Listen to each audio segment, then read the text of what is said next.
Good evening. Here we go. Thank you. My name is Rick Williscroft. I'm the Application Support Manager and Cloud Product Owner at Auckland Transport. Oh, and I've got a clicker too. Cool. What I'd like to talk to you about tonight is smart cities, some of the things that Auckland Transport are doing about making Auckland a smart city. And these are mine, 7 rules for digital plumbing. Now, I'm an ops guy by trade. 20 years in IT operations, enterprise IT operations. So I focus on all the boring stuff, none of the cool stuff like you guys do. So I'm worried about networks and storage and all that kind of stuff. So here we go. There's one of our nice new trains that's quite shiny. The IT industry that I work in, the bit that I live in, for the most part, it's a trade. Okay, we've got tools and processes and we use it to create products and services. We don't use scientific method. Okay, we don't expand the bounds of human knowledge. Most of us are just tradespeople. And personally, I actually see merit in an IT apprenticeship of sorts. In fact, some of the better development shops around town have very strict rules around new developers and how long they have to go through learning the processes and the tools and the way they do business before they even let them anywhere near cutting code. And like all good tradespeople, or like all tradespeople, there's good ones and there's bad ones. There's professionals and there's the fly-by-nighters. And it's just as hard to spot a good IT person as it is to spot a good plumber or a builder sometimes. But you know what a good tradesperson does? They complete the job on time to a high standard. They don't leave a mess behind. And they have an understanding of what they're trying to do so that what they produce is actually fit for purpose. Innovation is a wonderful thing and we rightfully celebrate and pursue it, and we should do. But some of the best ideas in the world have failed because of some of the mundane necessities that have been overlooked. Just simple stuff. I believe smart cities are essential for the survival of the human species. Human population is growing, it's going to continue to grow in the foreseeable future. And we can't keep spreading out, consuming arable land and destroying ecosystems. That means cities are going to get bigger and they're going to get denser. Auckland was built on the premise that cars would get people around. That was, and I don't know if this is entirely true, but the Auckland motorway system, which was designed back in the 1970s, was actually designed by the same guy who designed Los Angeles as well. As Auckland grows, the traffic's going to get worse. It's just not sustainable. When I was 18 and I'd just started at Auckland University, I'm sorry, not Massey, wasn't here then, so I've got an excuse not to come here. There was no accommodation in the city, there was no student accommodation in the city. In fact, there was no accommodation in the city at all. I think I knew one person who had a dodgy little flat without windows above a dairy on Victoria Street, and that was about it. When I finished uni and I started working in the city, I'd drive into town in my car, I'd park on the street in downtown Auckland, I'd put my 20 cents in the meter and I'd stay there all day. Hardly ever got a ticket. It was great, it's fantastic. In fact, I think in those days, the registration for my car was $300. The fine for no registration was $75. So I never bothered registering my car because, I could take a couple of hits on the old fines and still be ahead of the game. Auckland is going through growing pains right now. We've got a city that was built for cars, and cars are no longer a solution for us. So we're having to redesign our city away from being a city for cars towards being a city for people, and lots of them. Okay, so you know what this little thing is. That's a parking sensor there. It's a handy little gadget that tells you of a parking slot is available in a car park that will remain nameless, possibly in Auckland, possibly not. They installed some of these a few years ago. What they did is they put the sensors in the ground, of course. They cut a hole in the concrete and they glued the sensor in, and then they wired it up to the little light above it. And after about 6 months, the batteries started to run out. Well, that's fine, that was expected. And it was then they realised they had no way to change the batteries. So what they had to do was chisel the sensors out of the concrete to get to the battery and replace them. So not really the best thing to do. Which kind of leads me to this. This is down at the viaduct. Why do we see so many sensors and stuff attached to lights and power poles and things like that? Because that's where the power is. Actually, incidentally, if you see, which one is it? That little camera there, that's quite a cool camera. That's looking down, counting the number of people who are waiting at an intersection to cross the road. And what it does, if there's a lot of people waiting, is it makes the crossing time longer so we can all get across safely without having to run. So it's a little bit of cool analytics that have been done. Then there's this thing. This is actually in the ground underneath it, at the edge of the road there. And when I first saw this, it's red when you don't cross and it's green when you cross. And when I first saw it, I thought it was a bit of a waste of engineering and time, to be perfectly honest. I thought, why on earth do I need a light down there? But then I realised its real purpose for the digitally, visually impaired. And we have to change the way we do things because people's habits are changing. People are looking down at their phones now. Have a look around town when you wander around town. How many people have got stuff in their ears? They can't hear a thing that you say. So this one's quite cool, also down in the viaduct area. It's got air quality sensors built into the seat there. And it's a great way to get a picture across the city of what the air quality is like, because imagine these all around the city, so you can see where your CO2 levels are high, your carbon monoxide, your particulates are high, and all the rest of it. So here's the problem. How do you power that? Do you get the old concrete cutter and you cut a big line in there and run a cable up to it? Or do you put batteries in it? Well, batteries are fine, okay, but now you've got thousands of these things around the city. So what are we going to have, a small army of people driving around all day replacing batteries in different sensors? And do we really want to create that much waste? And so that's really rule number one for me in IoT and in smart cities especially. Think about power. Before you do anything, think about how you're going to power the thing.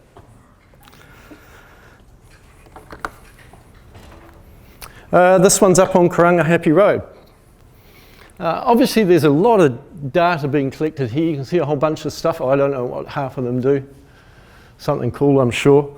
I was really impressed when you showed the amount of data that's been produced by different sensors in different places. New York City, what was it? 584 terabytes a day. Okay, so that's half a petabyte a day. Does anyone know how much it costs to store half a petabyte? Any guesses? What does a petabyte storage area network cost? Yeah, $500,000 to $700,000. Can we do that? In 10 days, can we spend $5 million in just a couple of weeks just to store all this data that we're collecting? That's a lot. Because there's not just video data. Auckland's got 3,000 cameras around the place. 3,000 cameras, and that number grows every single day. You add into that all the sensors that we're collecting data from as well. You pile all that in, and then you think, well, I'm a climate scientist. Wouldn't it be great to have data stretching over years to give me a picture of what's happening to our city over a period of time? Wouldn't that be fantastic? And then there's me, the ops guy, going, oh yeah, okay. Where am I going to put that? So that's really rule number two. When you're looking at you're developing sensor systems and cameras and stuff like that, don't just think about your project. Don't just think about what you're building. You need to have a coordinated data strategy. Or perhaps holographic storage will save us and we won't need to worry about it at all. What's the next one? Okay, here's a couple of statements from Auckland Council. The statements are good. They're not incorrect. I agree with them 100%, but I actually do have a couple of problems with this. First one up there, what's he say? A smart city uses technology to gain data and make better decisions. Absolutely correct. A smart city does that. But a smarter city adapts to a changing environment.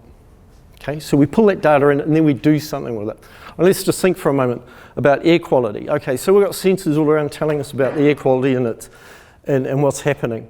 If we start to identify that, or if a sensor identifies that air quality in a particular area is getting dangerously poor, why don't we hook that into the traffic management system and start diverting traffic away from it? Okay? Want to do something about it. Don't just record it and go, gosh, that's really bad. Which is kind of leads me on to the second one, safe swim. Now, safe swim, absolutely good, necessary, really good. We have to alert people that a beach is not safe to swim in, and that's really important. But isn't it more important to make sure that all of our beaches are safe to swim in all of the time? You know, that's a much more urgent and important priority, I think. So that's rule number 3. A smart city should do something about the data, not just collect it. So that's a 5G cell site. High frequency, short range, high bandwidth, smaller cell sites, so that's kind of cool. It's a great opportunity for IoT. But again, we have to really think about, you know, this is a great way to get all that data that we're collecting back to a central point for analysis, but then we'll run into the problem of data volume again as well, and also bandwidths and stuff like that, so that's kind of a bit of a problem there.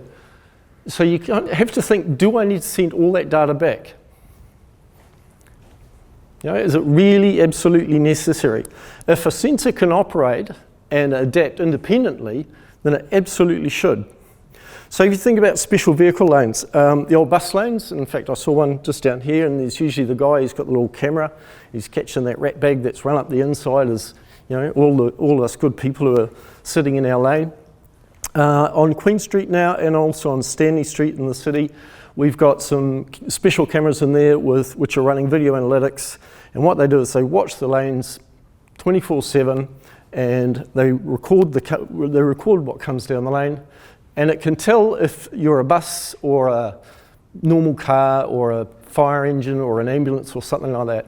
And if you're not a special vehicle, then what it does is it captures your image, collects a bit of data about you, and sends you an $800 bill, which you then try to hide from your partner.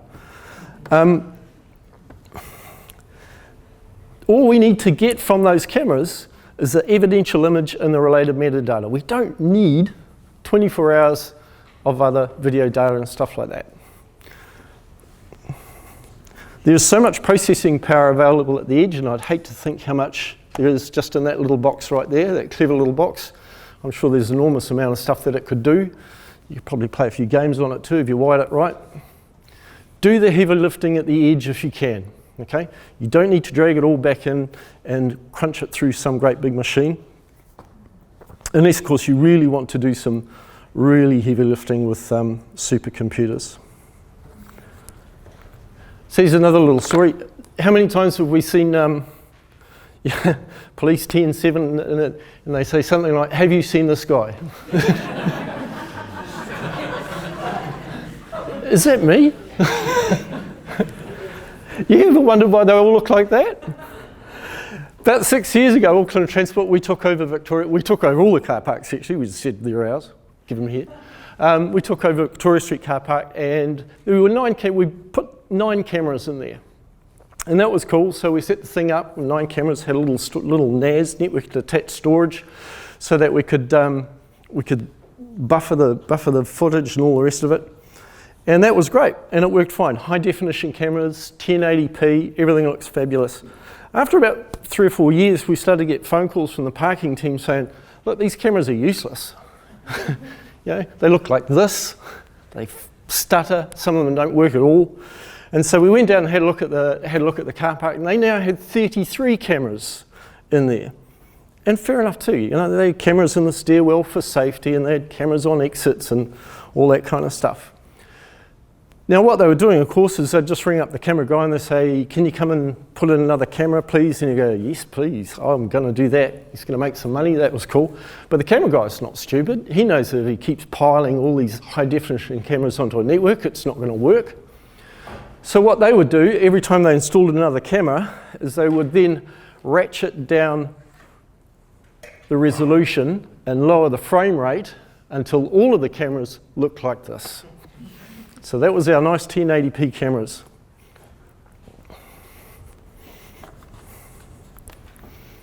We're all seen these, on the side of the road. Now these are we call them variable message signs in the trade. There you go.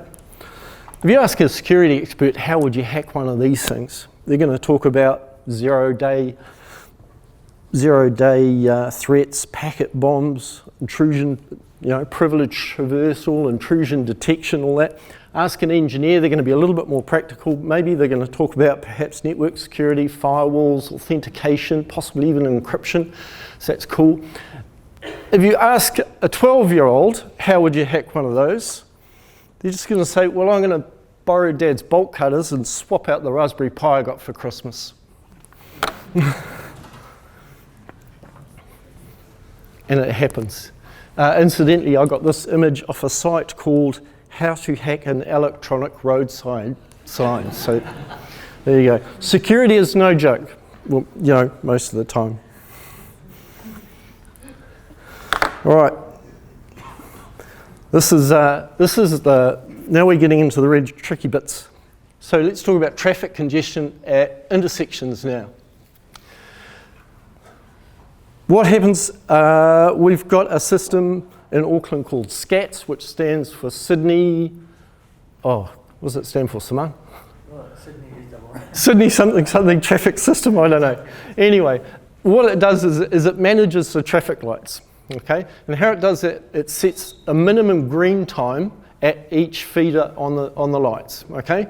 So it will say that on this particular feeder, the minimum green time will be 2 minutes. So everything else works around there. Now what happens when there's congestion at an intersection is that we change the minimum green time. So an operator goes in there, he knows that this particular intersection is a problem, gets long queues, so he will change the minimum green time, out to 3 minutes or 4 minutes or something like that, so the cars can pass through. That's really fine, that's cool, but what you've now done is you've moved the congestion from that intersection to the next one. Haven't really solved the problem at all, have we?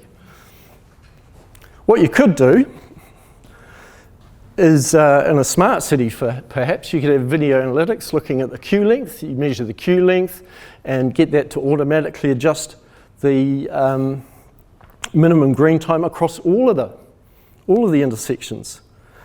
Still doesn't really help. So it solves one problem. It means the guy can go off and have a cup of tea and just not worry about what's going on in traffic intersections. It's all been done automatically by machine learning.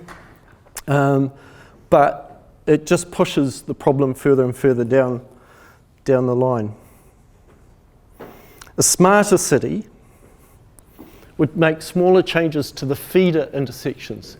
So if we want to fix congestion at an intersection down in the bottom left, we're not going to mess with that. Actually, what we're going to do is we're going to look at all of the other intersections upstream of it, and we're going to change those. So we're making a number of smaller changes across a wider range of intersections.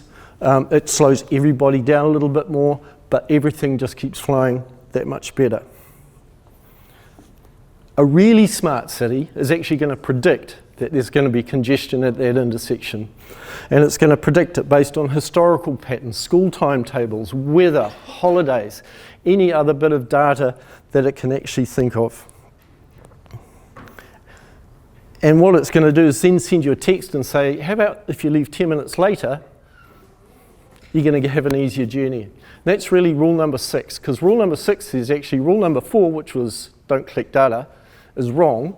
Rule number 6 is actually collect all of the datas, because it's all important and it's all relevant. And that really leads us on to the final and the most important rule, is that don't just build smart cities, build smarter cities, okay? Use those sensors, use that data, but then use it to adapt the city and the environment to what's going on at the time. Thank you.